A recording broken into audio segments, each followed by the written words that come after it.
Welcome to the Velvet Hour. A space created just for you, a soft place to rest, to breathe, and to drift. Whether your day was filled with effort or ease, with noise or quiet, it's over now. You've arrived here, and that is enough. Thank you for letting me be your guide into this gentle space. My name is Jason, and I'm glad to walk you slowly into sleep, through stories spun in candlelight and memory. Tonight there is nowhere to be, no one to impress, nothing left to prove. Just you, and the quiet rhythm of your breath. Let's start by settling in. Adjust your pillow. Let your arms rest heavy by your side. And if it feels safe to do so, gently close your eyes. The Velvet Hour is more than a moment. It's a passage. A bridge between waking and dreaming. A space where your mind can wander without effort, where time slows, and where stillness becomes a soft, silent companion. With each breath, you're stepping closer into that velvet world, where stories glow like embers, where the weight of the day slips from your shoulders like a cloak, where all is quiet and calm. So tonight, allow yourself to drift. Trust the voice, trust the stillness, trust the story. And now, if you're ready, we begin.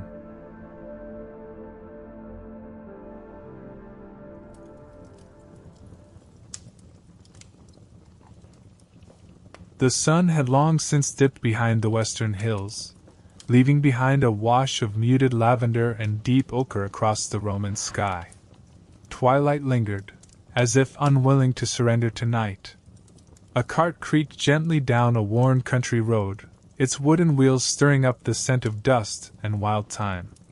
The path was familiar yet distant, as if from a dream once lived, or a memory carved long ago into stone. Leading the cart was a man named Marcus. His gait was steady, but no longer proud. His shoulders, once squared by duty, now sloped softly beneath a heavy wool cloak, worn smooth at the edges. The chill of the evening wind pressed into his bones, but he did not resist it. He welcomed it, even. It made him feel alive, present. The mule beside him was older than he remembered, or perhaps time simply wore things down faster in his absence. Her steps were slow but sure. He reached out a weathered hand to stroke her flank. "Just a little farther," he whispered. His voice was low, more gravel than tone, shaped by years of command and quiet. They passed through olive groves heavy with fruit, the scent of ripening oils thick in the air. Stone walls lined the path like ancient guardians, moss clinging in the crevices, as if nature itself remembered who once walked these roads. And then, just ahead, the familiar sight. His villa. Nestled between cypress trees and the fading light, it stood like a sentinel of memory, unchanged, yet somehow softer. As though the years had not passed for it, only for him. Rain began, not with drama, but with gentleness. A whisper of cool drops tapping on terracotta tiles. Marcus pulled his cloak tighter, though he didn't hurry.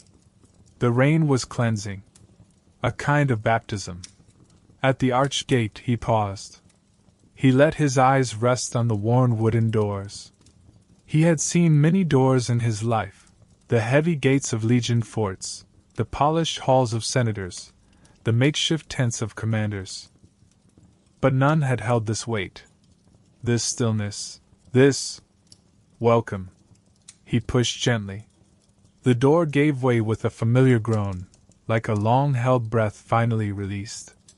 The interior welcomed him not with light, but with memory and scent. The dry sweetness of ancient wood, the faded spice of dried lavender and rosemary hanging from the beams, the earthen smell of clay pots, half full of last season's grain. Dust moved like smoke in the half-light, golden specks suspended in the air, turning gently as if remembering how to float. He stepped forward slowly, as if not to wake the house from its dreaming. The floor beneath his feet was cool stone, worn smooth from decades of footsteps, some his, some long gone. He set his pack down beside a carved bench, near a low wall of books and scrolls. The sound it made, the soft thump of leather and parchment, echoed softly, but not hollowly. A home that had missed its keeper, but had not forgotten how to hold him. Rain whispered against the tiled roof now, steady and soft, like a gentle hand brushing across old parchment. Marcus stood still in the center of the room. He closed his eyes. He could feel the quiet press of the walls, the breath of air that moved through open arches, the faint scent of oil and smoke still clinging to the hearth. And beneath it all, a silence that wasn't empty, but sacred. He moved to the hearth. It sat as it always had, centered, grounded, square-jawed and waiting. A pile of small wood rested beside it, perfectly dry. He knelt slowly. The joints protested. But the ritual steadied him. Flint and steel. A cradle of kindling. Strike. Spark. A flicker of orange caught. Curled inward, then stretched upward. He fed it more. Softly. Lovingly. Flame, then crackle. Then the whisper of warmth blooming outward like breath into winter air. He sat back, cross-legged before it, and watched it grow. A single flame, tended well, could feel like a sunrise. The rain spoke in soft rhythms above. The fire answered in quiet pops and low sighs. He was not alone in the room. Not quite. Memory lived here, in the spaces between bricks, in the worn edges of furniture, in the fire that now held his gaze. And slowly, very slowly, Marcus began to breathe differently. He had come home. The fire warmed the stones slowly, casting long shadows that danced on the plastered walls. Marcus rose from the hearth and made his way toward the small kitchen alcove, a nook carved beneath an archway, tiled in faded mosaics of grapes and laurel leaves. His hands moved with memory, not thought. A loaf of bread rested in a cloth-lined basket. Coarse, whole, dusted in flour. He sliced it slowly, each motion deliberate, without rush. A dish of green gold olive oil stood nearby, beside a clay jar of pickled figs and a wedge of firm goat cheese. He poured himself a modest cup of red wine, dark as pomegranate and smooth from years in a cool cellar.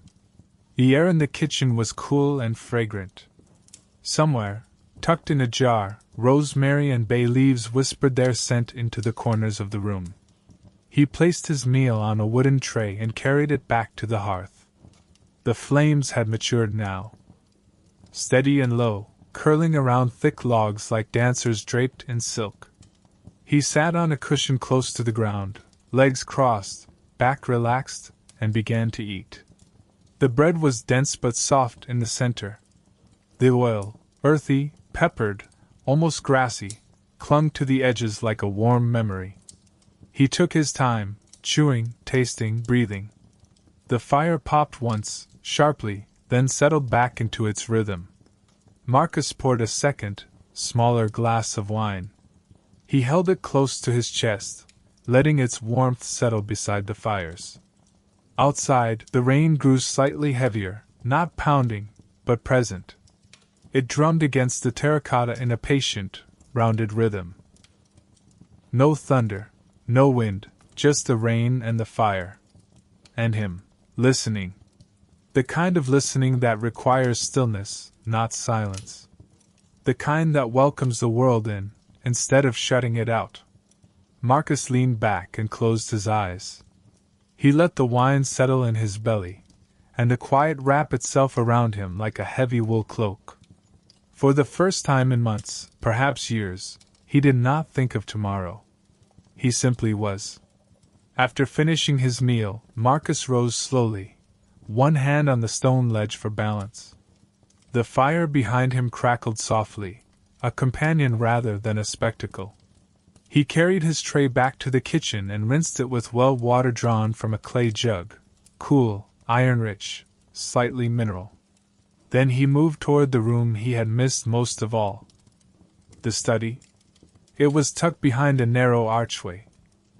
A space no larger than a merchant's stall, but filled with things that mattered. Shelves carved from cypress wood lined the walls, bowed in the middle from the weight of scrolls and bound parchment. There were writings of philosophy and law, travel logs, weather charts, recipes, even an old hand-copied fragment of Homer, gifted by a Greek scholar during a summer long past. But Marcus's favorite scroll was not famous. It was a humble collection of meditations, thoughts jotted down by the Emperor Marcus Aurelius during long campaigns. He found it easily. His fingers remembered the texture of the seal. He sat at a small desk with uneven legs, and unrolled the parchment carefully. A lamp flickered at his side. The ink had faded, but the words remained. He read aloud softly. "You have power over your mind, not outside events. Realize this, and you will find strength." Marcus paused. Let the sentence settle inside him. Then another. "The soul becomes dyed with the color of its thoughts." He looked out the arched window, where the rain traced lines down the stone like a slow painter. Thoughts, and the quiet. The world had asked so much of him once. Now, it asked only that he be still. He took a reed pen, dipped it gently in ink, and opened his own journal. The page was blank, but not empty. He began to write. "The fire greeted me as if no time had passed. I am older, yes, but no longer heavy. The air here remembers me. The silence holds me like a friend." His script was slow, each letter shaped like it mattered. There was no audience, no reader in mind, only the need to place his inner stillness into words, like pressing a seal into warm wax. He paused to listen. The rain, the fire, and his own breath, now deeper, slower, at ease. A sound, soft, irregular, came from the corridor behind him. Marcus turned his head gently. He knew the rhythm before he saw the shape. A faint clicking of nails on stone. Then the sigh of an old dog. Titus. Slower now, gray around the muzzle, and limping slightly, but still loyal. Still home. Marcus smiled. The dog walked up beside him, tail wagging not with excitement, but recognition. They had seen so much together, campaigns, winters, marches through rain and sun. And now, they shared stillness. Marcus knelt beside him and placed a hand behind his ear, stroking gently. "You remembered," he murmured. "You waited." The dog rested his head against Marcus's knee, a motion full of history. For a long while neither moved. The fire flickered behind them, casting quiet shadows on the wall. Marcus rose again and walked toward the portico, a long stone walkway just outside the villa, lined with columns and open to the garden beyond.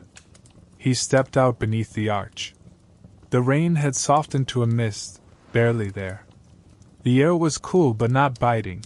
It held the scent of soaked soil, crushed rosemary, and the faint smoke of the hearth drifting behind him. Titus followed slowly, paused silent now on the wet stones. Above them, clouds parted. And there, the moon. Full. Pale. Slow, moving across the darkened sky like a boat drifting on a velvet sea. Stars scattered themselves with ceremony, not bursting, but appearing, one by one, patient as candles being lit in a great hall. Marcus leaned against one of the columns and looked upward. His breath slowed further. "There you are," he whispered, to no one and to everything. He reached down and rested a hand on Titus's back. The dog lay beside him, sighing again, already half asleep. There was no rush to return inside. The fire would wait. The night was full of quiet things. And Marcus, for once, did not feel the need to name them. He simply watched. Beyond the portico, the garden waited. Overgrown in places, yes, but still breathing. Vines curled along the wall's edges, their leaves heavy with rain. The scent of jasmine drifted faintly in the night air, sweet, but quiet. In the distance, a fig tree stood like a sentinel, its branches bent slightly, as if bowing under the weight of memory. Marcus stepped barefoot onto the damp stone path. The coolness grounded him, the sensation running up through the soles of his feet, reminding him that he was not in a dream. The garden had once been tended by loving hands. His. Hers. He reached the small stone bench near the center, half shaded by a low-hanging olive tree. Rainwater glistened on its surface, catching moonlight like scattered coins. He sat slowly. Titus curled beneath the bench without a sound. The world was utterly still, not empty, just full of listening. Marcus leaned back and let his gaze move across the trees. He remembered the sound of laughter here, once. Long ago. The kind that drifted like petals through summer air. He did not chase the memory. He let it come, and let it go. The bench beneath him was solid. Cold, but familiar. The night wrapped around his shoulders like a second cloak. One made of silence. In the stillness, he noticed new things. A moth beating softly against a vine. The scent of damp earth waking beneath the rain. The faintest creak of wood from inside the villa, as if the house itself shifted in its dreams. After a while, perhaps an hour, perhaps just minutes, Marcus rose.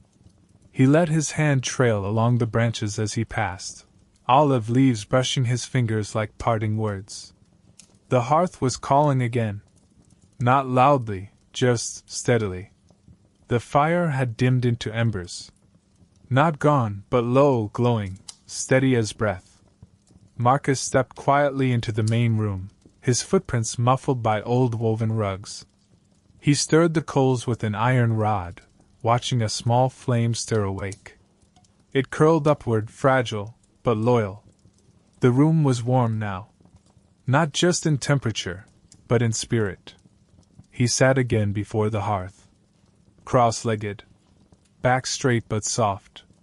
Behind him, Titus settled with a sigh, his old bones gently clicking against the floor. Marcus picked up his journal. He turned to a fresh page. The parchment was smooth beneath his fingers. He dipped his reed into the ink. Slowly he wrote. The house lives. Not as it was, but as it is. The garden remembers.